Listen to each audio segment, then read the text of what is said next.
Fair trade is a subject that's becoming more and more discussed here on Duquesne's campus with the Spiritans. Today's subject matter focused on fair trade chocolate. Have you ever wondered where the cocoa and the chocolate you eat comes from? These Duquesne students have. The Spiritan Campus Ministry here at Duquesne provided a simulation about fair trade and just who gets what slice of the pie, or piece of chocolate in this case. Lucy Jo DiMaggio is the director for Mission Animation. She stresses the importance of fair trade and how its values go along with the Duquesne mission statement. I think fair trade is an incredibly important issue, particularly here at Duquesne, for a lot of the reasons that we were talking about today, with us having Spiritan roots and really being dedicated to authentic relationships and walking with those on the margins. Fair trade isn't just about charity. It's actually not about charity at all. It's more about empowering people. It's more about giving people an opportunity to be able to have a living that will help them support their families. And just, I think that it's really important that we actually know where our stuff and our food comes from. I think that we are a consumer, for better or for worse, we are a consumer society, and, that I understand that, but it's really important, I think, to at least know where some of your stuff comes from and how you impact the world by the things that you buy. The people, the human faces that you impact by the dollars that you spend, I think is really important.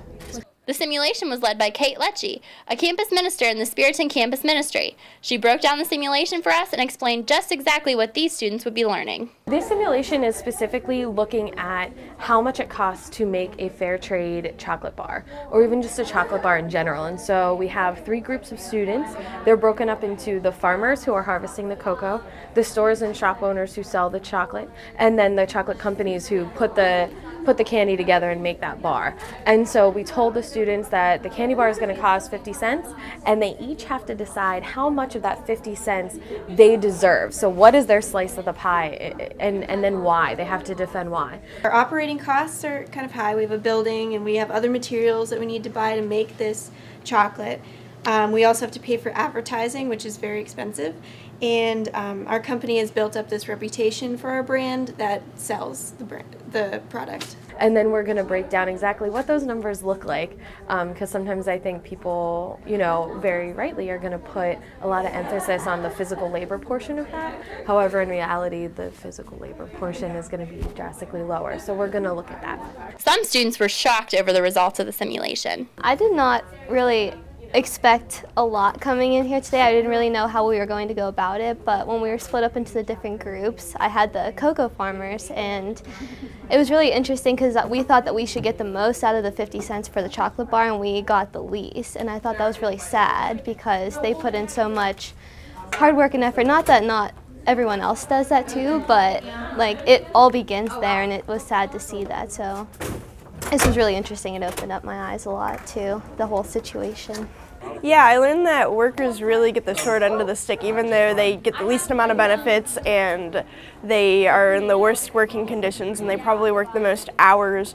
And it's a lot of unfair justice going on within the system. And I just think that it's really important that we do support the workers, because without the workers we wouldn't have the food that feeds our families. Fair trade is intrinsically important to all people because all of us are consumers on some level.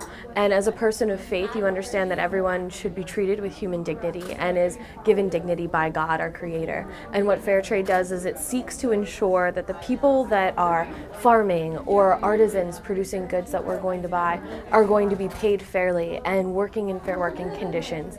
And those on the margins are going to be given access to global markets that they wouldn't necessarily have that opportunity. And so fair trade speaks directly to those things that we talk about in Catholic social teaching, such as solidarity and rights of the workers, and to our Spirit and charism here at Duquesne as well. From the Spiritan Campus Ministry, Daisy Ruth, DuqTV News 14.